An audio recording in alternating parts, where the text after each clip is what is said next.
Bonjour à tous, j'espère que vous allez bien, que vous avez bien dormi et que vous avez bien démarré cette journée. Alors, on va partir sur une autre guidance. Pour information, enfin je dis souvent, tout est relatif, mais il y a plusieurs personnes qui me demandent pourquoi j'ai ce cœur et pourquoi j'ai cette espèce de rituel au début. Alors en fait, c'est arrivé complètement par hasard, comme beaucoup de choses de l'ordre de l'invisible en fait. Ce petit cœur m'avait été offert par ma fille il y a 3 ans, je crois. J'ai exactement le même en beaucoup plus grand. Et en fait, je l'ai retrouvé il n'y a pas extrêmement longtemps, je crois avant de créer la chaîne, juste avant ou presque pendant. Et puis, je l'avais posé sur ma table ici de tarot. Puis d'un seul coup, un jour, j'ai commencé à le manipuler. Et puis je me suis dit, mais en fait, puisque là, je fais essentiellement des guidances sentimentales, ça paraît logique. Et d'instinct, tout de suite, je me suis dit, mais il faut que je mélange les énergies, que je fasse tourner les énergies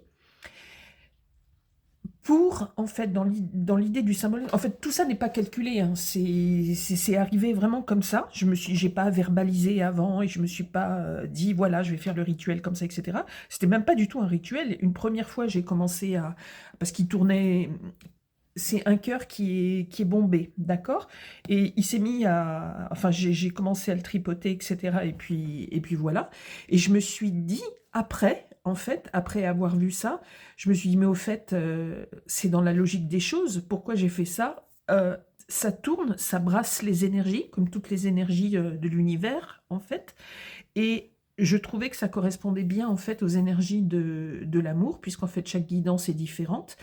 Et en même temps, on retrouve certaines énergies qui parlent un petit peu de la même chose, etc. C'est pourquoi vous êtes quand même plusieurs à chaque fois à ressentir la grande majorité de la guidance, en fait. Voilà, juste pour vous expliquer, grosso modo, ce petit cœur est en sélénite. Pour ceux qui ne connaîtraient pas, j'essaye d'approcher un petit peu et de montrer. Alors on peut pas dire que ce soit nacré, la sélénite, mais il y a comme des fibres, en fait, toujours dans cette sélénite. Moi, j'aurais aimé un cœur comme ça, en cristal complètement transparent, mais j'aime bien toutes les pierres blanches, en fait. Je suis très attirée par toutes les pierres blanches. Et la sélénite, celle-ci me parle aussi, en fait. J'aime tous ces reflets, c'est comme l'opale et la pierre de lune. Il y a des reflets dedans, c'est à la fois très doux et en même temps très mystique, ça ouvre à la perception des choses. Donc c'est quelque chose que j'aime beaucoup. Et puis voilà, donc juste pour vous expliquer que c'est arrivé comme ça, et naturellement, et en fait je me dis que c'est une bonne chose et que ça a certainement une signification, et ça me paraît très logique. Donc il n'y a pas de logique dans la médiumité et dans les tarots, etc.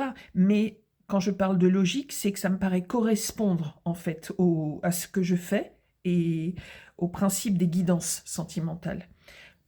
Voilà. Et puis ça fait tourner la lumière, ça fait tourner les énergies, on voit que ça fait, je sais pas, c'est venu comme ça, mais je pense que c'est pas par hasard. Ok. Alors il y a d'autres personnes qui m'ont demandé, est-ce que j'en tire une interprétation, c'est-à-dire quand le cœur se remet quasiment pointe en bas, etc., ou si il est à l'envers, etc. C'est pas le premier élément que je garde en tête pour la guidance, mais il n'empêche que comme tous les signes qu'on peut percevoir pour les gens qui ont une sensibilité ultra développée, évidemment, à un moment donné, on va pas pouvoir s'empêcher de noter, par exemple, que le cœur est arrivé quasiment à l'envers, que ça soit légèrement à droite ou à gauche, ou carrément à l'horizontale, ou dans le bon sens. Donc forcément, on essaye après de se dire, tiens, au fait, le cœur, c'est vrai que le cœur était sorti complètement à l'envers et la guidance est très mauvaise, ou inversement, etc. Pour l'instant, je vous avoue que j'ai pas fait le rapprochement à chaque guidance pour voir dans quel sens, mais c'est vrai que ça serait intéressant à faire, juste pour avoir une petite idée. Mais en tous les cas, simplement, c'est pas un rituel qui a été pensé et voulu. c'est arrivé comme ça et je pense que c'est pas par hasard non plus. Mais moi, j'en garde l'idée simplement ultérieurement que ça fait circuler les énergies et avec le symbolisme de ce cœur en fait et la teinte, ça me semble assez cohérent avec ce que je fais. Deuxièmement, une autre petite chose. Je tire, comme vous le savez, les tarots avec des jeux qui sont quasiment toujours les mêmes là depuis, ou à peu près à un ou deux près, depuis le début de cette petite chaîne L'Étoile Verte.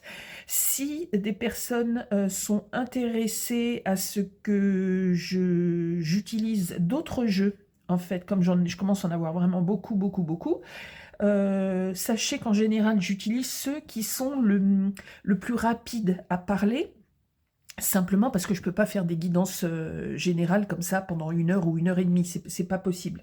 Donc, j'essaye d'utiliser les jeux qui parlent le plus, qui communiquent le plus facilement pour avoir un maximum de messages le plus rapidement possible à vous communiquer, pour que vous ayez les infos.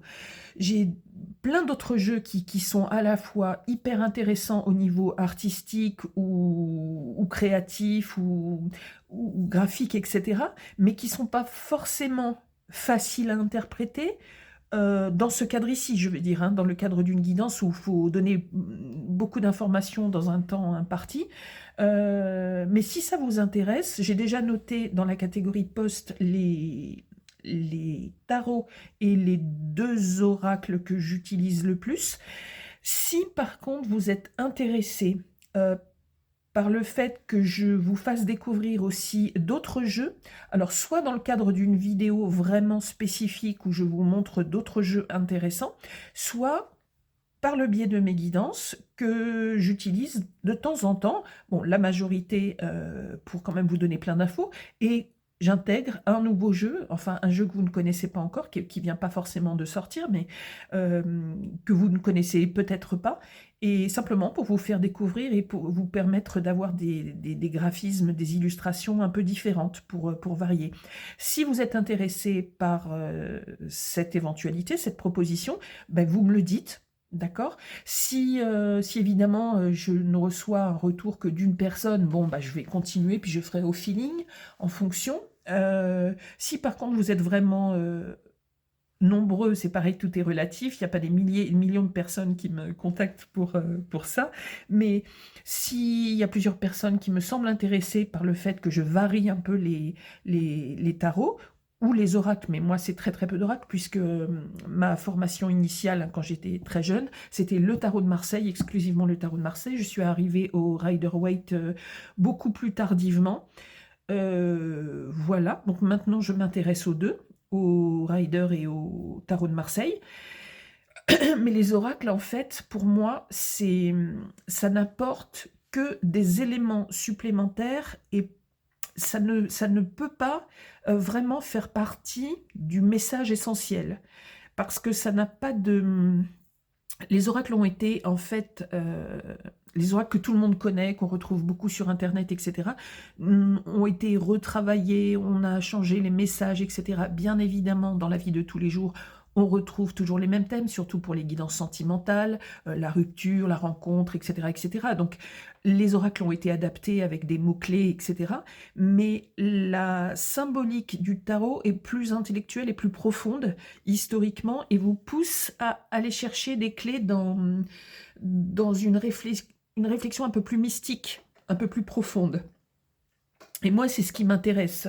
J'ai toujours été hyper spirituelle, même petite, et je trouve ça plus intéressant.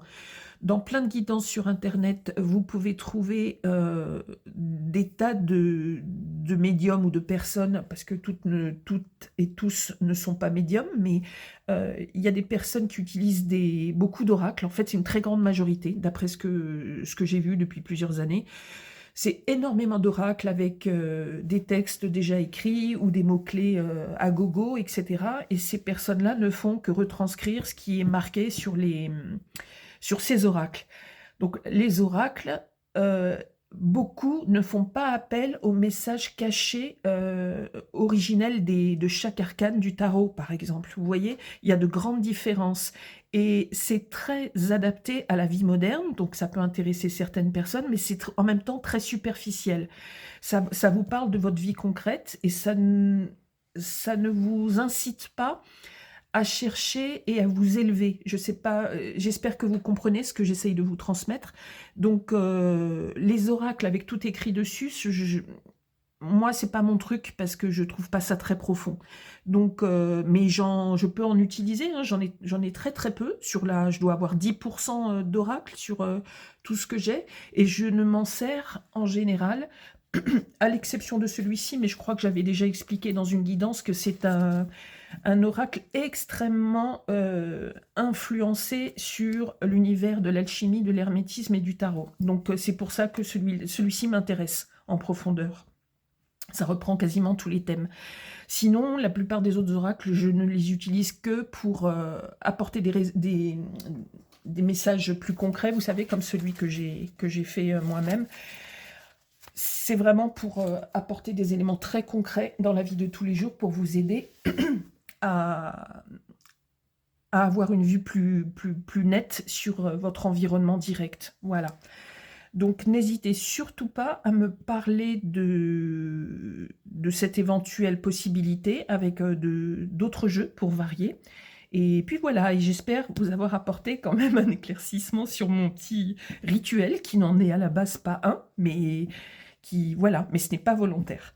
Je vous souhaite plein de belles choses. En fait, je vais séparer cet aparté d'une autre guidance. Ça sera quand même plus simple. Et puis, on va partir pour une autre guidance dans quelques instants. Merci à vous pour les personnes qui ont regardé ces petites explications. Et puis, merci à tous mes fidèles abonnés depuis la première heure, ça me touche beaucoup. Merci aux personnes qui ont souhaité jusqu'à présent approfondir certains sujets dans leur vie personnelle, etc., en passant par des guidances privées. J'adore ça, ça m'intéresse vraiment, parce qu'à chaque fois, c'est des cas particuliers, donc c'est très, très intéressant. Merci aussi aux personnes qui découvrent ma chaîne et qui me font un retour avec des très gentils compliments ou des choses comme ça m'intéresse. Il y a aussi des compliments complètement farfelus, mais pourquoi pas, hein, comme des gens qui me disent que mes cartes font trop de bruit, etc. Bon, ça, a priori, il y a, depuis le début de cette chaîne, voilà, je sais que ça existe, bon, tout existe. On me dit que mes cartes font trop de bruit, mais il n'y a que 2 personnes hein, qui m'ont dit ça, et voilà. Et une personne qui me dit que je ne parle pas assez vite, que je ne finis pas mes phrases, mais cette personne n'arrête pas à chaque guidance, mais ça revient très très souvent.